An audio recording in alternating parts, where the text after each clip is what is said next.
Yes, dear students, welcome to Sapphire Future Academy Board Booster series. In previous sessions, we had discussed about Mendelian crosses, that is monohybrid cross, the deviations, codominance, multiple allelism, incomplete dominance, then comes to dihybrid cross, etc. In this session, we have discussed about chromosomal theory of inheritance. Look, chromosomal theory of inheritance.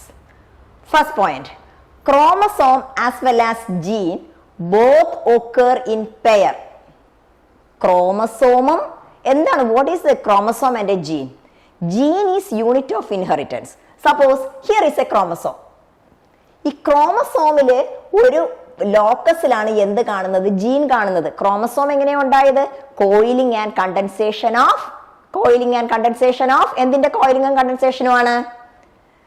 Genetic മെറ്റീരിയലിന്റെ ആണ് അല്ലെ. അതായത് നമ്മൾ അതിനെ chromatin fibres എന്ന് പറയും. അപ്പൊ first point എന്താ പറഞ്ഞിരിക്കുന്നത്? ജീനും അതുപോലെ തന്നെ ക്രോമസോംസും രണ്ടും കാണുന്നത് എങ്ങനെയാണ്? പെയേഴ്സ് ആയിട്ടാണ്. Both are seen in pairs. The two alleles of a gene pair are located on same locus on homologous chromosome. നമുക്കറിയാം ഓരോ ജീനിനും രണ്ട് അലീൽസ് ഉണ്ടല്ലോ. Alternative form of gene is called as allele. നമ്മൾ അതിനെ ഹോമോസൈഗസ്, ഹെറ്ററോസൈഗസ് എന്നൊക്കെ പറയും. അപ്പോൾ ഇവിടെ രണ്ട് അലീൽസ്, ഒരു ജീനിന് രണ്ട് അലീൽസ് ഉണ്ട്. അത് കാണുന്ന എവിടെയാണ്? Same locus on homologous chromosome. Homologous chromosome എന്ന് പറഞ്ഞാൽ എന്താ? Suppose here is A chromosome. ഇതൊരു ക്രോമസോം ആണെന്ന് വിചാരിക്കുക, ഇത് അടുത്ത ക്രോമസോം ആണെന്ന് വിചാരിക്കുക. ഇതാണ് ഹോമലോഗസ് ക്രോമസോം എന്ന് പറയുന്നത്. അതായത് ഒരു ജീനിന്റെ രണ്ട് അലീൽസ് കാണുന്നത്, ഇവിടെ ഒരു അലീല് കാണും, ഇവിടെ എന്ത് കാണും? അടുത്ത അലീല് കാണും. Okay, next, Sutton and Boveri argued that the pairing and separation of a pair of chromosome would lead to segregation of a pair of factors. എന്ന് പറഞ്ഞാൽ എന്താ? സട്ടൺ ആൻഡ് ബൊവേറി ആണ് ക്രോമസോമൽ തിയറി ഓഫ് ഇൻഹെറിറ്റൻസ് നമുക്ക് പറഞ്ഞു തന്നത്. Sutton and ബൊവേറി പറയുന്നത് എന്താ? Pairing and separation of pair of chromosomes. അതായത് ക്രോമസോമിന്റെ പെയറിങ്ങും സെപ്പറേഷനും നടക്കുന്നതോടൊപ്പം തന്നെ എന്ത് നടക്കും? സെഗ്രിഗേഷൻ എന്ന് പറഞ്ഞാൽ സെപ്പറേഷൻ ആണല്ലോ. Segregation of pair of factors. അതോടൊപ്പം തന്നെ എന്തും സെഗ്രിഗേറ്റ് ചെയ്യും? ഫാക്ടേഴ്സ് എന്ന് പറഞ്ഞാൽ നമുക്കറിയാം ഇന്നത് ജീനാണ്. ജീൻ, പെയറിംഗ് ഓഫ് ജീൻസും അതുപോലെ തന്നെ സെപ്പറേഷനും നടക്കും. അതായത് ക്രോമസോംസ് പെയർ ആയിട്ടാണ് കാണുന്നത്, ജീനും പെയർ ആയിട്ടാണ് കാണുന്നത്. അതുപോലെ തന്നെ ക്രോമസോംസ് സെഗ്രിഗേറ്റ് ചെയ്യും, ജീനും സെഗ്രിഗേറ്റ് ചെയ്യും. സെഗ്രിഗേറ്റ് മീൻസ് സെപ്പറേറ്റ് ചെയ്യും. ഈ പോയിന്റ് നോക്കുക. Third point, Sutton united the knowledge of chromosomal segregation with Mendelian principle. Sutton എന്താ ചെയ്തത്? Knowledge of chromosomal segregation, chromosomal സെഗ്രിഗേഷന്റെ ആ നോളജ് അത് എന്തായിട്ട് യുണൈറ്റ് ചെയ്തു? മെൻഡേലിയൻ പ്രിൻസിപ്പിൾ ആയിട്ട് കൂട്ടിച്ചേർത്തിട്ടാണ് എന്ത് കൊണ്ടുവന്നത്? ക്രോമസോമൽ തിയറി ഓഫ് ഇൻഹെറിറ്റൻസ് കൊണ്ടുവന്നത്. ഇനി homologous chromosomes separate during meiosis in the process of gamete formation. You already know that meiosis and mitosis. Meiosis എന്ന് പറഞ്ഞാൽ റിഡക്ഷൻ ഡിവിഷൻ ആണ്. മൈറ്റോസിസ് എന്ന് പറഞ്ഞിട്ടുണ്ടെങ്കിൽ ഇക്വേഷണൽ ഡിവിഷൻ ആണ്. ഗാമീറ്റ് ഫോർമേഷന്റെ സമയത്ത് എന്ത് വേണം? ക്രോമസോം നമ്പർ ഹാഫ് ആകണം അല്ലേ? ആ ക്രോമസോം നമ്പർ ഹാഫ് ആകണമെങ്കിൽ അവിടെ വേണ്ട ഡിവിഷൻ ഏതാണ്? മിയോസിസ് ആണല്ലോ. കാരണം മിയോസിസ് എന്ന് പറയുന്നതാണല്ലോ റിഡക്ഷൻ ഡിവിഷൻ എന്ന് പറയുന്നത്. അപ്പൊ ഇവിടെ എന്താ പറഞ്ഞിരിക്കുന്നത്? Homologous chromosome separate during meiosis. അതായത് ഗാമീറ്റ് ഫോർമേഷന്റെ സമയത്ത് നടക്കുന്ന ഡിവിഷൻ മിയോസിസ് ആണ്. ഈ മിയോസിസിന്റെ സമയത്ത് എന്ത് സംഭവിക്കും? ഹോമലോഗസ് ക്രോമസോംസ് സെപ്പറേറ്റ് ചെയ്യും. ഹോമലോഗസ് എന്ന് പറഞ്ഞാൽ ഇത് ഹോമലോഗസ് ക്രോമസോം ആണല്ലോ. ഹോമലോഗസ് ക്രോമസോം ഒരു ക്രോമസോം അങ്ങോട്ട് പോകും, ഒരു ക്രോമസോം ഇങ്ങോട്ടും വരും എന്ന് പറഞ്ഞാൽ എന്താ? ഇവിടെ രണ്ട് ക്രോമസോം, ഒരെണ്ണം ഇങ്ങോട്ടും ഒരെണ്ണം അപ്പുറത്തേക്കും പോവാന്ന് പറഞ്ഞാൽ എന്താ? 1:1. ഓരോ സെല്ലിലും 1:1. അതായത് നേർപകുതി. എത്രയാണോ ഒരു സെല്ലിലെ ക്രോമസോമിന്റെ നമ്പർ അത് നേർപകുതിയായിട്ട് മാറും. Then during fertilization, ഇനി ഒന്ന് ആലോചിച്ച് നോക്കുക. Fertilisation, what is fertilisation? Fusion of male and female gamete അല്ലെ. വീണ്ടും മെയിലും ഫീമെയിൽ ഗാമീറ്റും ഫെർട്ടിലൈസ് ചെയ്ത് വരുമ്പോൾ എന്ത് സംഭവിക്കും? ക്രോമസോം നമ്പർ വീണ്ടും സെയിം ആയിട്ട് വരും അല്ലെ, ഒരേപോലെ തന്നെ വരും. During fertilisation gamete combine and produce the offsprings with the diploid number of chromosomes that is similar to that of parent. ഒരു എക്സാമ്പിൾ പറയുകയാണെങ്കിൽ നോക്കുക, 46 ക്രോമസോംസ് ആണ് ആർക്കുള്ളത്? നമുക്കുള്ളത് 46 ക്രോമസോം ആണ്, അല്ലെങ്കിൽ 23 പെയർ ഓഫ് ക്രോമസോം ആണ്. 46 ക്രോമസോംസ് ആണ് ഹ്യൂമൻസിനുള്ളത്, ക്രോമസോംസ് ആണ്. ഇത് മിയോസിസ് നടന്നു കഴിഞ്ഞാൽ എത്രയായിട്ട് മാറും? മിയോസിസ് റിഡക്ഷൻ ഡിവിഷൻ ആണല്ലോ, അപ്പൊ ഇത് എത്രയായിട്ട് മാറും? 23 ക്രോമസോംസ് ആയിട്ട് മാറും. അപ്പോൾ മെയിൽ ഗ്യാമീറ്റിലും 23 ഉണ്ടായിരിക്കും, ഫീമെയിൽ ഗ്യാമീറ്റിലും 23 ഉണ്ടായിരിക്കും. രണ്ട് 23 കൂടി ചേർന്നാൽ വീണ്ടും എത്രയായിട്ട് മാറും? 46 ആയിട്ട് മാറും. എന്ന് പറഞ്ഞാൽ എന്താ? പാരന്റിന്റെ ക്രോമസോം നമ്പർ എത്രയാണോ അത് തന്നെ ഓസ്പ്രിങ്ങിനും കിട്ടും. ഓക്കെ, അപ്പോൾ ഗ്യാമീറ്റ് ഫോർമേഷന്റെ സമയത്ത് നടക്കുന്നത് എന്താണ്? മിയോസിസ് ആണ്. മിയോസിന്റെ സമയത്ത് എന്താ നടക്കുന്നത്? ഹോമോലോഗസ് ക്രോമസോമിന്റെ ആ പെയർ സെപ്പറേറ്റ് ചെയ്യും. ഇവിടെ കാണിച്ചിരിക്കുന്നത് നോക്കുക, ഇതേ ഹോമോലോഗസ് പെയർ ആയി കാണിച്ചിരിക്കുന്നത് കണ്ടോ? ഫ്രം ഡാഡ്, ഇത് ഫാദറിൽ നിന്നുള്ളത്, മദറിൽ നിന്നുള്ളത്. ഇത് നോക്കിയേ, അലീൽസ് നോക്കിയേ, ക്യാപിറ്റൽ എ സ്മോൾ എ. ഒരു ജീനിന്റെ അലീൽ ഒരേ ലോക്കസിൽ തന്നെയാണ് കാണുന്നത്. ഇവിടെ എന്താ കാണിച്ചത്? DNA റിപ്ലിക്കേഷൻ, അതായത് DNA ഡബിൾ ചെയ്യല്ലോ, റിപ്ലിക്കേറ്റ് ചെയ്യല്ലോ. റിപ്ലിക്കേറ്റ് ചെയ്യുമ്പോൾ എന്താ സംഭവിക്കുന്നത്? അപ്പൊ ജനറ്റിക് മെറ്റീരിയൽ കൂടുകയല്ലേ, അപ്പൊ ക്രോമസോമിന്റെ സ്ട്രക്ചർ ഇതേക്ക്. ഒരു ക്രോമസോം എന്ന് പറഞ്ഞു കഴിഞ്ഞാൽ രണ്ട് ക്രോമാറ്റിഡ് അല്ലേ? ഇതൊരു ക്രോമാറ്റിഡ്, ഇതൊരു ക്രോമാറ്റിഡ്. ഇവിടെ നോക്കുക, ഇത് രണ്ടും എന്താ? അലീൽസ് ആണ്. ഇത് രണ്ടും എന്താ? അലീൽസ് ആണ്. ഓക്കെ, ആണ് ഡ്യൂപ്ലിക്കേറ്റിംഗ്. ഈ ഹോമോലോഗസ് ക്രോമസോം ഡ്യൂപ്ലിക്കേറ്റ് ചെയ്തിരിക്കുന്നതാണ് ഈ കാണിച്ചിരിക്കുന്നത്. അതായത് ഈ ഹോമോലോഗസ് ക്രോമസോം ഡ്യൂപ്ലിക്കേറ്റ് ചെയ്യുമ്പോൾ ഇങ്ങനെ വരും.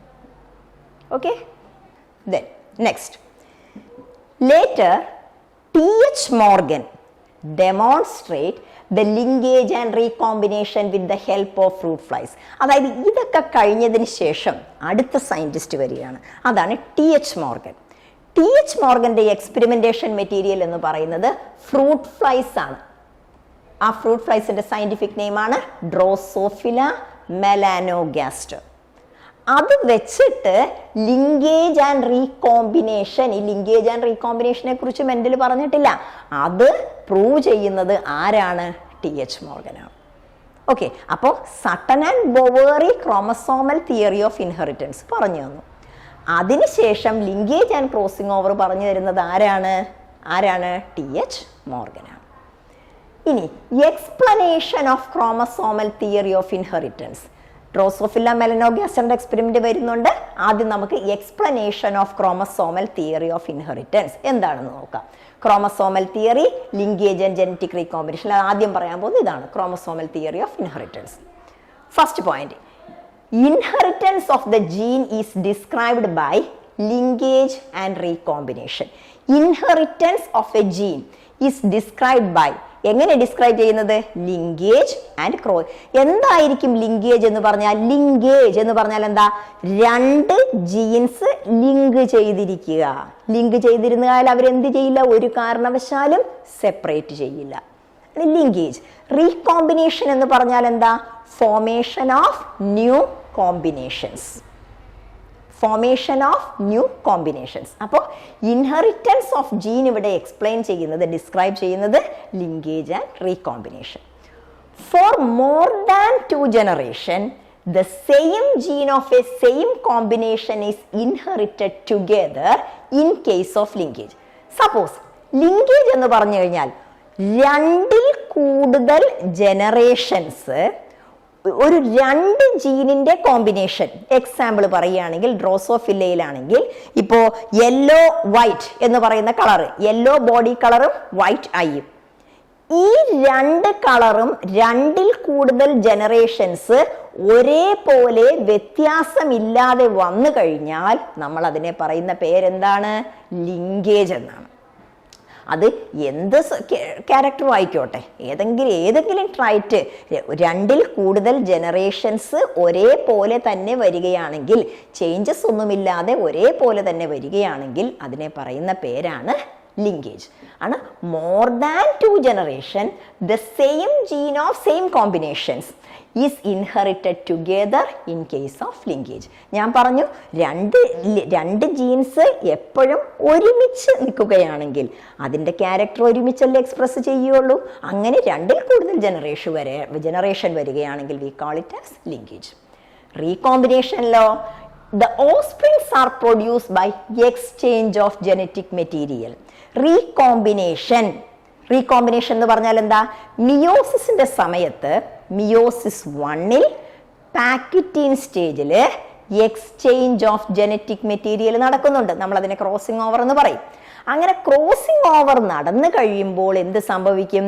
2 ക്യാരക്ടേഴ്സിന്റെ ആ ലിങ്ക്ഡ് ആയിട്ടുള്ള നേച്ചർ മാറിപ്പോകാം. അപ്പൊ അവിടെ പുതിയ കോമ്പിനേഷൻസ് വരാം. അങ്ങനെ പുതിയ കോമ്പിനേഷൻസ് വരുന്നത് കണ്ട produce by exchange of genetic material exchange ചെയ്യുമ്പോഴാണ്. എപ്പോൾ? പാക്വിറ്റീൻ സ്റ്റേജിൽ മിയോസിസ് 1ന്റെ പാക്വിറ്റീൻ സ്റ്റേജിൽ ക്രോസിംഗ് ഓവർ നടക്കുക. എക്സ്ചേഞ്ച് ഓഫ് ജനറ്റിക് മെറ്റീരിയലിന് പറയുന്ന പേരെന്താണ്? ക്രോസിംഗ് ഓവർ എന്ന് ആണ്. എന്താണ് ക്രോസിംഗ് ഓവർ എന്ന് പറഞ്ഞാൽ? Exchange of genetic material between non sister chromatids of homologous chromosome അല്ലേ? Exchange of genetic material between non sister chromatids of homologous chromosome. ആ സമയത്താണ് എന്ത് വരുന്നത്? റീകോമ്പിനേഷൻ നടക്കുന്നത്, പുതിയ കോമ്പിനേഷൻസ് വരുന്നത്. T.H. Morgan proved chromosomal inheritance, which became the platform for the development of concept of linkage and recombination. T.H. Morgan എന്താ ചെയ്തത്? Chromosomal inheritance, അത് ഈ ക്രോമസോമൽ ഇൻഹെറിറ്റൻസ് വെച്ചുകൊണ്ട് അദ്ദേഹം എന്തിന്റെ കോൺസെപ്റ്റ് നമുക്ക് ക്ലിയർ ചെയ്ത് തരുന്നത്? ലിങ്കേജിന്റെയും റീകോമ്പിനേഷന്റെയും കോൺസെപ്റ്റുകൾ T.H. മോർഗൻ നമുക്ക് ക്ലിയർ ചെയ്ത് ചെയ്യാണ്. With the help of experimentation material. ആരാ? ഫ്രൂട്ട് ഫ്ലൈ, അതായത് Drosophila melanogaster. Okay, first point. In the case of linkage the DNA remains in the same chromosome for more than 2 generation. നേരത്തെ പറഞ്ഞത് തന്നെ, linkage ആണെങ്കിൽ DNA remains in same chromosome, ഒരേ ക്രോമസോമിൽ തന്നെ DNA കാണും. അത് മോർ ദാൻ 2 generation, 2ൽ കൂടുതൽ തലമുറകളിൽ ആ സെയിം കോമ്പിനേഷൻ തന്നെ വരികയാണെങ്കിൽ we call it as linkage. In recombination, during the time of meiosis, the genetic material get transferred during crossing over and leads to the formation of offsprings. അല്ലേ? ഇനി റീകോമ്പിനേഷന്റെ സമയത്താണെങ്കിൽ crossing over, അതായത് പാക്കറ്റിൻ സ്റ്റേജിൽ crossing over നടക്കും. Crossing over നടക്കുമ്പോൾ genetic material exchange ചെയ്യും, അങ്ങനെ recombinants form ചെയ്യും. ഇനി മോർഗന്റെ എക്സ്പെരിമെന്റാണ് നമ്മൾ പറയുന്നത്. മോർഗന്റെ എക്സ്പെരിമെന്റിൽ എന്തായിരുന്നു എക്സ്പെരിമെന്റേഷൻ മെറ്റീരിയൽ എന്ന് പറയുന്നത്? ഫ്രൂട്ട് ഫ്ലൈ ആണ് അല്ലേ? Fruit fly. ഫ്രൂട്ട് ഫ്ലൈനെയാണ് ഡ്രോസോഫില്ല മെലനോഗാസ്റ്റർ എന്ന് പറയുന്നത്. ഡ്രോസോഫില്ല മെലനോഗാസ്റ്റർ. എന്തുകൊണ്ടാണ് ഡ്രോസോഫില്ല മെലനോഗാസ്റ്ററിനെ തന്നെ മോർഗൻ യൂസ് ചെയ്യാൻ കാരണം? അതിലൊന്നാമത്തെ പോയിന്റ് ആണ്, he chose fruit fly due to the reasons. First point നോക്കുക, easily differentiate both male and female Drosophila. പെട്ടെന്ന് തന്നെ മെയിൽ ഫീമെയിൽ അതിനെ രണ്ടിനെയും ഡിഫറൻഷിയേറ്റ് ചെയ്യാൻ പറ്റും. One single mating is capable of producing many offsprings. ഒരൊറ്റ മേറ്റിങ്ങിൽ തന്നെ കുറേ ഓസ്പ്രിങ്സ്, പ്രോജനീസ് അതിലുണ്ടാകും. It can easily cultivated the synthetic medium in the laboratory. ലബോറട്ടറിയിൽ ഒരു സിന്തറ്റിക് മീഡിയത്തിൽ നമുക്കതിനെ എളുപ്പത്തിൽ കൾച്ചർ ചെയ്തെടുക്കാനായിട്ട് സാധിക്കും. It has A short life span. അതിൻ്റെ ലൈഫ് സ്പാൻ ഷോർട്ടറാണ്, ഏകദേശം 2 വീക്സേ ഉള്ളൂ. Different types of heredity variation are available. അതുപോലെ തന്നെ അതിൻ്റെ ഹെറിഡിറ്റി വേരിയേഷൻ, പല തരത്തിലുള്ള ഹെറിഡിറ്റി വേരിയേഷൻ കാണാനും സാധിക്കും. ഇവിടെ നോക്കിയേ, ഇതാണ് ഡ്രോസോഫില്ല മെലനോഗാസ്റ്റർ എന്ന് പറയുന്ന ഫ്ലൈ. ഇതെല്ലാം നിങ്ങൾക്ക് കോമൺ ആയിട്ട് നമ്മുടെ വീടുകളിൽ കാണുന്നത്. പഴത്തേലോ ഫ്രൂട്ട്സ് ഒക്കെ കൊണ്ടുപോയി വെക്കുമ്പോൾ ചെറിയ ഈച്ച വന്നിരിക്കില്ലേ, അതിനെയാണ് നമ്മൾ ഈ ഡ്രോസോഫില്ല മെലനോഗാസ്റ്റർ എന്ന് പറയുന്നത്. ഓക്കെ, ഇനി മോർഗന്റെ എക്സ്പെരിമെന്റ് ആണ് നമ്മളിവിടെ പറയാൻ പോകുന്നത്. Morgan carried out a dihybrid cross. Dihybrid cross എന്താണെന്നറിയാലോ? Inheritance of 2 gene. മെൻഡലിന്റെ ഡൈഹൈബ്രിഡ് ക്രോസിൽ കിട്ടിയ റേഷ്യോ എന്താ? 9:3:3:1. അപ്പോൾ മോർഗന് വിചാരിക്കുന്നവോ സെയിം റേഷ്യോ തന്നെ കിട്ടും എന്ന് വിചാരിച്ചിട്ടൊക്കെയാണ് ചെയ്യുന്നത്. Dihybrid cross between white eye and yellow bodied female. നോക്കിയേ, വൈറ്റ് ഐ യെല്ലോ ബോഡി. അപ്പോ രണ്ട് ക്യാരക്ടർ ആയില്ലേ, ഐ കളറും ബോഡി കളറും. White eye yellow body female with red eye brown body male. കണ്ടോ, red eye brown body male. മോർഗന്റെ experiment ആണ്. ആദ്യം എന്താ ചെയ്തത്, ഡൈഹെബ്രിഡ് ക്രോസ് ആണ് ചെയ്യുന്നത്. White eye yellow body female, red eye brown body male. അതിനു മുന്നേ ഞാൻ വേറൊരു കാര്യം പറഞ്ഞുതരാം. നമ്മൾ ഇതുവരെ നമ്മൾ പഠിച്ചത് എന്താണ്, ഡോമിനന്റ് റെസസീവ് എന്ന് പറയുന്ന നെയിമാണ് നമ്മൾ പഠിച്ചത്. ഇവിടെ നമ്മൾ അതിനൊരു ചെറിയ ചേഞ്ച് വരുത്തുകയാണ്. മ്യൂട്ടന്റും അതുപോലെ തന്നെ വൈൽഡ് ടൈപ്പും. അതായത് ഇവിടെ മോർഗൻ എടുത്തിരിക്കുന്നത് ഡ്രോസോഫിലയിലെ 3 ക്യാരക്ടേഴ്സ് ആണ്, 3 ക്യാരക്ടേഴ്സ് ആണ്. അതിലെ ഫസ്റ്റ് ക്യാരക്ടർ എന്ന് പറയുന്നത് body colour. Second character I colour. Third character wing size. Okay, ഇനി നോക്കുക, ബോഡി കളറ് 2 ബോഡി കളറാണ്, brown yellow, brown yellow. I colour red white. Then wing size miniature, പിന്നെ നോർമൽ. ഇനി നിങ്ങൾ മെന്റലിന്റെ എക്സ്പെരിമെന്റ് ഒന്ന് ആലോചിച്ച് നോക്കിയേ. നമ്മൾ പറഞ്ഞ എന്താ, ഡോമിനന്റ് റെസസീവ്, അങ്ങനെയല്ലേ പറഞ്ഞത്. ഇവിടെ നമ്മൾ നോർമലി മെന്റലിന്റെ പറയുമ്പോൾ നമ്മൾ ഇവിടെ പറയുന്നത് എന്താ, ഡോമിനന്റ് റെസസീവ്, ഇങ്ങനെയാണ് നമ്മൾ പറഞ്ഞിരുന്നത് അല്ലേ, അങ്ങനെയല്ലേ? ഒന്ന് ആലോചിച്ച് നോക്കുക. ഇവിടെ നമ്മൾ പറയുന്നത് എന്താണെന്നറിയാമോ, ഡോമിനന്റിന് നമ്മൾ പറയുന്നത് വൈൽഡ് എന്നാണ്, വൈൽഡ്. റെസസീവിന് പറയുന്നത് മ്യൂട്ടന്റ് എന്നാണ്.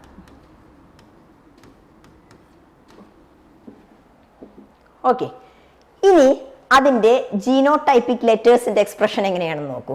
വൈൽഡ് മ്യൂട്ടന്റ് അല്ലേ, മ്യൂട്ടന്റ് ആണല്ലോ റെസസീവ്. അതായത് ഇവിടെ നമ്മൾ Y എന്ന് എഴുതി കഴിഞ്ഞാൽ, ഫസ്റ്റ് ഇവിടെ നോക്കുക, Y എന്ന് എഴുതി കഴിഞ്ഞാൽ ഇത് റെസസീവ് ആണ്, Y എന്ന് പറഞ്ഞാൽ റെസസീവ് ആണ്. Y പ്ലസ് എന്ന് പറഞ്ഞു കഴിഞ്ഞാൽ ഡോമിനന്റ് ആണ്. സ്മോൾ ലെറ്റർ Y ആണ്, പ്ലസ് എന്ന് പറഞ്ഞാൽ അത് വൈൽഡ് എന്ന് പറഞ്ഞാൽ ഡോമിനന്റ് ആണെന്ന് ഞാൻ പറഞ്ഞല്ലോ. അതുപോലെ തന്നെ അടുത്ത നോക്കുക, W എന്ന് പറഞ്ഞാൽ ആരാ, മ്യൂട്ടന്റ് ആണ്. W പ്ലസ് എന്ന് പറഞ്ഞാൽ ആരാ, വൈൽഡ് ആണ്. അടുത്തത് മിനിയേച്ചർ നോർമൽ അല്ലേ. ഇവിടെ മിനിയേച്ചർ നോർമൽ എന്ന് പറയുമ്പോൾ നിങ്ങൾ ഒരു കാര്യം ഓർക്കണം, ഒന്ന് നമുക്ക് ചേഞ്ച് ചെയ്യാം കേട്ടോ. നോർമൽ മിനിയേച്ചർ, ഇങ്ങനെയൊക്കെ നോർമൽ മിനിയേച്ചർ.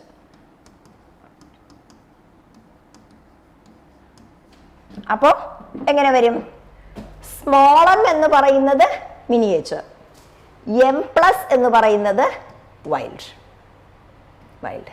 ഇതൊന്ന് ഓർത്ത് വെച്ചുകൂടാ. ഓക്കെ, അപ്പോ ഇവിടെ ഡൈഹെബ്രിഡ് ക്രോസിൽ white eye yellow body. White eye എന്ന് പറഞ്ഞാൽ എന്താണ്, റെസസീവ് ആണല്ലോ, വൈറ്റ് റെസസീവ് ആണല്ലോ. വൈറ്റ് ഐ റെസസീവ് എന്ന് പറയുമ്പോൾ W അല്ലേ, white eye yellow body WY. അതുപോലെ തന്നെ പിന്നെ എന്തൊക്കെ തമ്മിലാണ്, red eye brown body, red brown wild. ഈ ക്രോസ് നിങ്ങളൊന്ന് നോക്കിയേ, ഈ ആദ്യം കാണിച്ചിരിക്കുന്നത് യെല്ലോ വൈറ്റ് ഫീമെയിൽ, നമ്മുടെ NCERT ടെക്സ്റ്റിലുള്ള സെയിം പിക്ചർ തന്നെയാണിത്. വൈൽഡ് ടൈപ്പ് എന്ന് പറഞ്ഞാൽ ആരാണത്, വൈൽഡ് ടൈപ്പ് റെഡ് വൈറ്റ് അല്ലേ. ഇത് തമ്മിൽ ക്രോസ് ചെയ്യിക്കണം, അതുകൊണ്ടാണ് വൈൽഡ് ടൈപ്പ് ഡോമിനന്റ് ആണ്, ഇത് മ്യൂട്ടന്റ് ആണ്. ഫസ്റ്റ് ക്രോസ് ആണ് ഈ പറയുന്നത്, ക്രോസ് 1 ഫീമെയിൽ മെയിൽ. മെയിലിന്റെ Y ക്രോമസോം ആണ് ഇങ്ങനെ കാണിച്ചിരിക്കുന്നത്. Y ക്രോമസോം എക്സ്പ്രസ് ചെയ്യുന്നത് ഇങ്ങനെയാണ്. ഇനി അതിന്റെ F1 ജനറേഷൻ വന്നു. F1 ജനറേഷൻ വന്നു കഴിഞ്ഞപ്പോൾ ഫീമെയിൽ എന്തായിട്ട് മാറി? ഫീമെയിൽ വൈൽഡ് ടൈപ്പ് ആയിട്ട് മാറി, അതായത് റെഡ് വൈറ്റ് ആയിട്ട് മാറി. അതുപോലെ തന്നെ മെയിൽ എന്തായിട്ട് മാറി? യെല്ലോ വൈറ്റ് ആയിട്ട് മാറി. അപ്പോഴും ആ കോമ്പിനേഷന് ചേഞ്ച് വന്നില്ല. കോമ്പിനേഷന് ചേഞ്ച് വന്നോ? നിങ്ങൾ നോക്ക്, യെല്ലോ വൈറ്റ് ആയിട്ട് തന്നെയാണ് ഇവിടെ കിടക്കുന്നത്. കോമ്പിനേഷന് യാതൊരു ചേഞ്ചും വന്നിട്ടില്ല.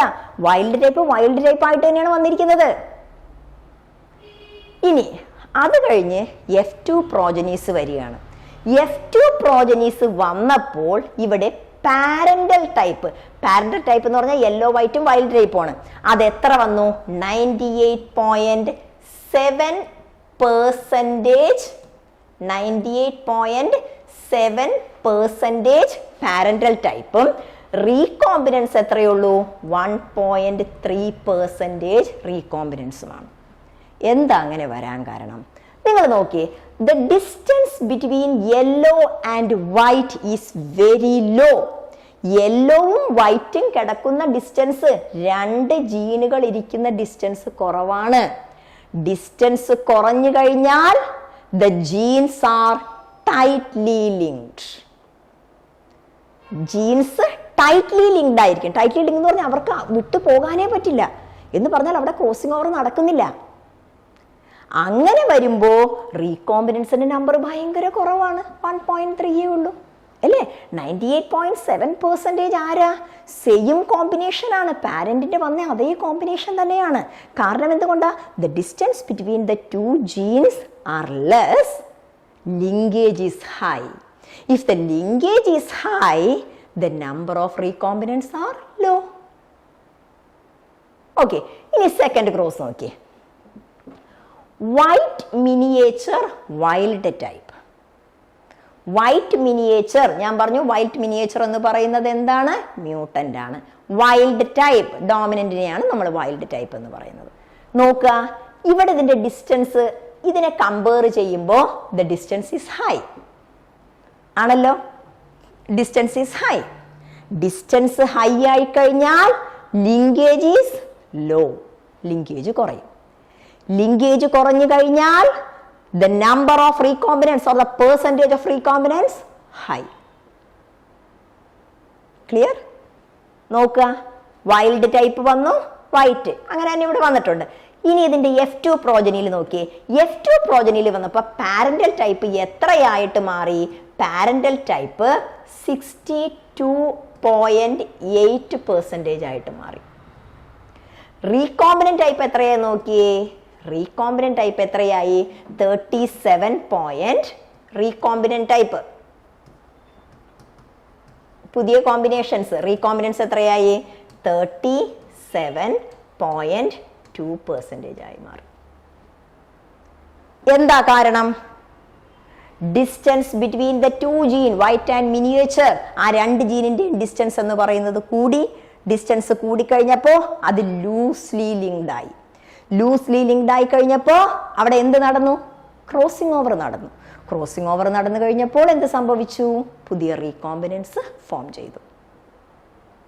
ഓക്കെ, അപ്പോൾ അതാണ് ഇവിടെ. അപ്പോൾ ഇങ്ങനെ വരുമ്പോൾ എന്താ സംഭവിക്കുന്നത്? മെന്റൽ പറഞ്ഞ റേഷ്യോ എന്ന് പറയുന്നത് 9:3:3 ആണ്. അതിൽ നിന്നും ഒരുപാട് ഡീവിയേറ്റ് വന്ന റേഷ്യോ ആണ് ആർക്ക് കിട്ടിയത്? മോർഗന് കിട്ടിയത്. ഓക്കെ, അപ്പൊ നമ്മളിവിടെ പറയുന്നത് percentage of recombinants is directly proportional to the linkage between two genes അല്ലേ? രണ്ട് ജീൻസ് തമ്മിൽ അടുത്തടുത്തിരുന്ന് കഴിഞ്ഞാൽ ടൈറ്റ്ലി ലിങ്ക്ഡ് ആണ്. ടൈറ്റ്ലി ലിങ്ക്ഡ് ആണെങ്കിൽ റീകോമ്പിനൻസ് കുറയും. രണ്ട് ജീൻസ് തമ്മിൽ അകന്നകന്നിരുന്നാൽ ലൂസ്ലി ലിങ്ക്ഡ് ആണ്. ലൂസ്ലി ലിങ്ക്ഡ് ആണെങ്കിൽ എന്ത് കൂടും? റീകോമ്പിനൻസ് കൂടും. ഇതാണ് ആര് പറഞ്ഞത്? മോർഗൻ പറഞ്ഞതും മോർഗൻ എക്സ്പ്ലെയിൻ ചെയ്തു തന്നതും ഈ ലിങ്കേജ് ആൻഡ് റീകോമ്പിനേഷൻ ആണ്. ഓക്കെ, നമ്മൾ ഈ പറഞ്ഞത് തന്നെ എക്സ്പ്ലെയിൻ ചെയ്തു തന്നിരിക്കുകയാണ്. Linkage. Morgan noted that while crossing a set of character, two genes did not follow Mendel's law. ഏത് ജീനാ ഡിഡ് നോട്ട് ഫോളോ എന്ന് പറയുന്നത്? Tightly linked gene. അത് മെന്റൽ പറഞ്ഞ ലോസ് അവർ ഫോളോ ചെയ്തില്ല. They did not divide as per the law. if two genes are situated on same chromosome was relatively higher in subsequent generation in comparison to the non-parental combination. The physical connection എന്ന് പറഞ്ഞാൽ രണ്ട് genes തമ്മിൽ physically അടുത്തടുത്തിരുന്ന് കഴിഞ്ഞാൽ നമ്മൾ അതിനെ പറയും linkage എന്ന് പറയും. It is a deviation from the Mendelian principle of independent assortment. Independent assortment നിന്നുള്ള ഡീവിയേഷൻ അല്ലേ അത്? ഇൻഡിപെൻഡന്റ് അസോർട്ട്മെന്റ് പറഞ്ഞ എന്താണ്? പുതിയ രണ്ട് കോമ്പിനേഷൻസ് കിട്ടും എന്നല്ലേ പറഞ്ഞത്? ആ 9:3:3:1 അതിൽ ആ സെന്ററിൽ വന്ന 3:3. ആ 3:3 എന്ന് പറയുന്നത് പുതിയ റീകോമ്പിനൻസ് ആണ്.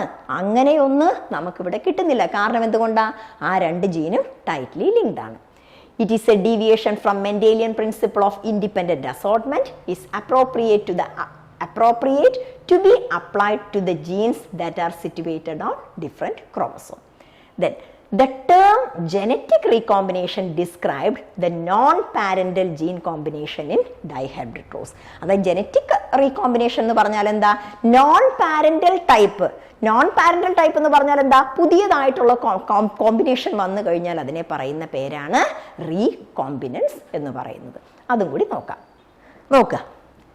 A few genes have powerful linkage giving a limited chance of recombinance. Powerful linkage എന്ന് പറഞ്ഞാൽ എന്താ? ക്ലോസ്ലി രണ്ടെണ്ണം ഫിസിക്കലി ക്ലോസ് ആയിട്ടിരുന്ന് കഴിഞ്ഞാൽ അതിൻ്റെ ലിങ്കേജ് പവർഫുൾ ആണ്. കാരണം എന്താ? Distance between the two gene is less. പറഞ്ഞൊന്ന് ആലോചിച്ച് നോക്കൂ. whereas another linkage of gene is loosely linked. ഇനി ജീൻ ലൂസ്ലി ലിങ്ക്ഡ് എന്ന് പറഞ്ഞാൽ എന്താ? അകന്നകന്ന് വന്നു കഴിഞ്ഞാൽ are weakly providing a greater chance of recombination. അപ്പൊ റീകോമ്പിനേഷന് ചാൻസ് കൂടുതൽ ആർക്കാണ്? ലൂസ്ലി ലിങ്ക്ഡിന് റീകോമ്പിനേഷന് ചാൻസ് കൂടുതലാണ്. അതുപോലെ തന്നെ ടൈറ്റ്ലി ലിങ്ക്ഡിന് റീകോമ്പിനേഷനുള്ള ചാൻസ് കുറവാണ്. അതുകൊണ്ടാണല്ലോ ടൈറ്റ്ലി ലിങ്ക്ഡിൽ 1.3% വരാൻ കാരണം, റീകോമ്പിനൻസ് വരാൻ കാരണം. ഇനി നോക്കുക, some genes were very tightly linked show very low recombination while the others were loosely linked. ആദ്യം പറഞ്ഞ ടൈറ്റ്ലി ലിങ്ക്ഡ്, രണ്ടാമത് പറഞ്ഞ loosely linked show higher recombination. For example, Morgan found that the gene white and yellow, നമ്മൾ പറഞ്ഞ cross A ആണ്, white and yellow were very tightly linked and show only 1.3% of recombination.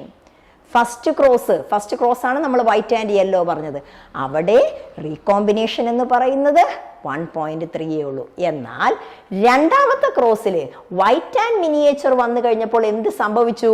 Recombination percentage increased. എന്തുകൊണ്ടാ? The two genes white and miniature എന്ന് പറയുന്ന ജീൻസിന്റെ linkage കുറവാണെന്ന് പറഞ്ഞാൽ എന്താ അതിനർത്ഥം? അവിടെ ഡിസ്റ്റൻസ് കൂടിക്കഴിഞ്ഞു. അപ്പോൾ അവിടെ എത്ര പെർസെൻറ്റേജ് വന്നു? 37.2% വന്നു. ഈ പെർസെൻറ്റേജ് ഒക്കെ ഒന്ന് നോട്ട് ചെയ്ത് വെച്ചോളാം കേട്ടോ, അതൊക്കെ ഇമ്പോർട്ടൻ്റ് ആണ്. ഇനി അതിനുശേഷം മോർഗന്റെ സ്റ്റുഡൻറ്റ് ആൽഫ്രഡ് സ്റ്റേർട്ടിവൻ്റ് ആണ് ജീൻ മാപ്പിംഗ് പറഞ്ഞു തരുന്നത്. A student of Morgan, Sturtevant, discovered the site of linked genes on a chromosome by estimating their frequency of genetic recombination through the gene mapping process. അതായത് linkage ജീൻസിന്റെ site അനുസരിച്ചിട്ട് എവിടെയാണോ ഇരിക്കുന്നത് അതിൻ്റെ ബേസിസിൽ അതിൻ്റെ recombination percentage നോക്കിയിട്ട് ഇവിടെ ജീൻ മാപ്പിംഗ് എന്താണ് എന്ന് പറഞ്ഞു തന്നു. This method of producing a link map was widely used during human genome project, HGP project. നമ്മൾ മോളിക്കുലാർ ബേസിസിൽ പഠിക്കുന്നതാണ്. Gene mapping refers to process of determining the location of genes on a chromosome. Gene mapping എന്ന് പറഞ്ഞാൽ എന്താ? The process of determining the location of genes on a chromosome. ഒരു ക്രോമസോമിൽ ജീനിന്റെ location എന്താണോ അതിനെക്കുറിച്ചുള്ള ആ പ്രോസസ്സിന് പറയുന്ന പേരാണ് gene mapping. Today, the most efficient approach for gene mapping involves sequencing a genome and then using computer program to analyze the sequence to identify the location of genes. അതായത് ഇന്ന് നമ്മൾ ഈ ജീൻ മാപ്പിംഗ് ഒരുപാട് efficiency അതിനകത്തുണ്ടെന്ന്. അതായത് genome sequence, human genome സീക്വൻസിലെല്ലാം ഈ gene മാപ്പിങ്ങിന് ഒരുപാട് സ്ഥാനം ഉണ്ടെന്നാണ് പറയുന്നത്. അതുകൊണ്ടാണ് the most efficient approach for gene mapping involve sequencing a genome. Genome എന്ന് പറഞ്ഞാൽ എന്താ? Genotype, complete genome. genome, and then using computer programs to analyze the sequence to identify the location of genes. അതായത് ഒരു ക്രോമസോമിൽ ജീൻസിൻ്റെ location എന്താണ്, അതിൻ്റെ ഒരു identification അതിന് വേണ്ടി ജീൻ മാപ്പിംഗ് ഒരുപാട് ഹെൽപ്പ് ചെയ്തിട്ടുണ്ടെന്ന്. അപ്പോൾ ഇതിനകത്ത് മെയിനായിട്ട് നിങ്ങൾ പഠിക്കേണ്ട രണ്ട് കാര്യങ്ങൾ, ക്രോമസോമും അതുപോലെ ജീൻസും രണ്ടും പെയറാണ്, രണ്ടും സെഗ്രിഗേറ്റ് ചെയ്യുന്നുണ്ട് അല്ലേ. അതുപോലെ തന്നെ പിന്നെ ലിങ്കേജ് എന്താണ്, റീകോമ്പിനേഷൻ എന്താണ്, പിന്നെ തോമസ് ഹണ്ട് മോർഗൻ്റെ എക്സ്പെരിമെൻ്റ് ആണല്ലോ നമ്മൾ പറഞ്ഞ ലിങ്കേജ് ആൻഡ് റീകോമ്പിനേഷൻ എന്ന് പറയുന്നത്. അപ്പോൾ അതിൻ്റെ percentage, what is linkage, what is recombination, അതുപോലെ തന്നെ മ്യൂട്ടൻ്റ് വെറൈറ്റീസ്, വൈൽഡ് വെറൈറ്റീസ്. ഞാൻ പറഞ്ഞു വൈൽഡ് എന്ന് പറഞ്ഞിട്ടുണ്ടെങ്കിൽ അത് ഡോമിനൻറ്റും, മ്യൂട്ടൻ്റ് എന്ന് പറഞ്ഞാൽ അത് റെസസീവുമാണ്. പ്ലസ് വന്നു കഴിഞ്ഞാൽ ഇവിടെ അത് എന്താണത്, അത് വൈൽഡ് വെറൈറ്റിയാണ്, അത് ഡോമിനൻ്റ് ആണ്. പക്ഷേ മെൻ്റലിൻ്റെ ഡോമിനൻ്റ് റെസസീവ് ക്യാരക്ടർ എക്സ്പ്രസ് ചെയ്ത പോലെയല്ല നമ്മളിവിടെ എക്സ്പ്രസ് ചെയ്തത്. അപ്പോൾ അതും കൂടി ഒന്ന് നോട്ട് ചെയ്ത് വെച്ചോളാം. That's all about linkage and crossing over and chromosomal theory of inheritance. Thank you.